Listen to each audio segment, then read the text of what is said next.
now. Vic Nair, D.R. Horton, some of those builders are building, and they're meeting the needs of the local market.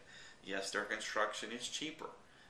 Yes, it's more cheaply built home than local builders would build. However, that's what people can afford, and that's what's selling. That's why Vic Nair and partners bought $10 million worth of lots in Ascension Parish, and they're rapidly expanding around Livingston Parish because that's what people can afford, that's what's selling, and that's what the other builders don't get. So anyway, going down this way to the foreclosures. The foreclosures and delinquencies are picking up in Baton Rouge. The rate of foreclosures in the metro area increased by 0.5%. Basically, in the month of October, we were at a 1.71%, I guess, of the total mortgages that were foreclosed upon in October of 2009 versus 3.2% in the U.S. So, I mean, we're almost half of what's going on in the U.S. as far as foreclosures. It also said that the people that are behind on their mortgages is increasing as well here locally. As an appraiser, this all really began about June of 2008. For us, as far as the appraisal orders are concerned, we've been doing a lot more foreclosure orders than I can ever remember.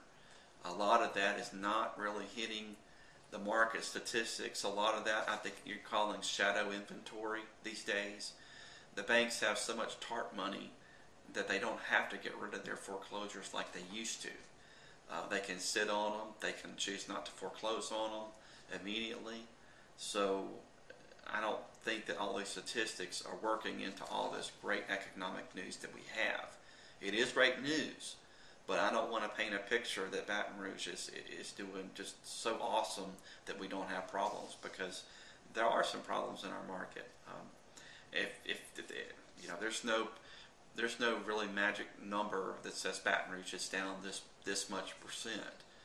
It could be 3 to 5% in some subdivisions. It could be 10 to 15% in some subdivisions. Again, it's almost a subdivision by subdivision specific. It's very hard to put generalities on this market because the market has favorable locations here, favorable locations in the center of Baton Rouge, but then again in places like Zachary and Denham Springs and out in the Prairieville, that's all a positive market as well. It's a great location for the people that choose to live in those locations. But anyway, the foreclosures and delinquencies are up in Baton Rouge, and I think that they will probably continue to be.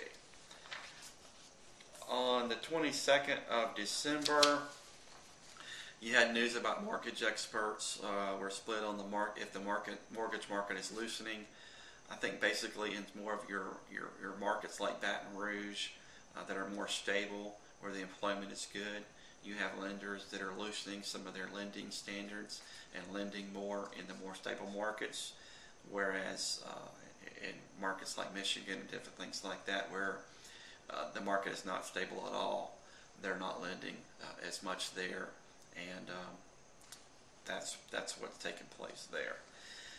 In the same Real Estate Weekly, you had a Baton Rouge home prices drop. So again, your emotions can go up and down with this news. One day it's up, one day it's down. Said in October of 2009, the Baton Rouge average home price dropped 1.3%. However, when you compare that to a 3.1% decline for the Louisiana, that's looking really good. Especially when you compare it to a 7.8% decline from October 2008 to October 2009. That is awesome. We've only lost 1.3%, versus 7.8% nationally, for the month of October only. So, we're doing really good here as compared. Let's see, the CoreLogic's housing price indicator, that's better than 3.1%. We've gotten that information right here. And they project, the first core logic projects that by October of 2010, Baton Rouge home prices are expected to be up by 2.35%, which is a great indication considering that the national economy, the national real estate markets have been going down, for the last couple of years. So the fact that we've only lost a little bit of our appreciation in our market, and that we're projected to be 2.35% up by October of 2010 is great news for our market. The last article I'd like to go through real quick was a great article by the USA Today. If you'd like to Google the article to find it, it's called "Baton Rouge Real Estate Market Holds Its Own." This was fantastic news. This came out on the 22nd of December. Talks a little bit about Hurricane Gustav. It's an interview with Sandy Daly, the president of the Greater Baton Rouge Association of Realtors. And I'd like to hit some of the highlights here. It talks about, this December article talks about October. It says the sales status in October, home sales were 2% higher than the same month last year. First-time home buyer tax credit has been a catalyst.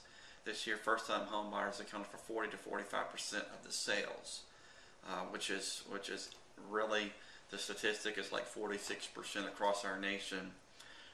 Most of the home sales in 2009 have been first-time home buyer type sales. They've been lower prices. It's an indication that our market is going nationally to a more stable market, that new construction is priced far, far, far too high for the average buyer. Why do you think they had all these exotic mortgages that came out in the mortgage meltdown, and all these arms that came out? Was that people couldn't afford the homes they were buying. New construction is priced way too high. Even in our local market it is. Price points. The first-time home buyers have focused on the market's low end, with high-end home selling more slowly. The median price in October was just 1.3% higher than a year ago. Again, but we're higher. And again, this is contrary to what we just read in the Baton Rouge Business Report for First Core Logic, which said October was actually down 1.3%. So you get conflicting news. Local economy. Baton Rouge almost escaped the recession. Historically, it's always hit us a little later, and we get hit much lighter than the rest of the nation, says Lauren Scott, Baton Rouge economist. So that is the report on the Baton Rouge real estate market for the last quarter of 2009. I think that overall we're doing real well as a market, as this news reports. USA Today and businesses wouldn't be sticking their neck out reporting such great news for our market if the numbers didn't back it up. And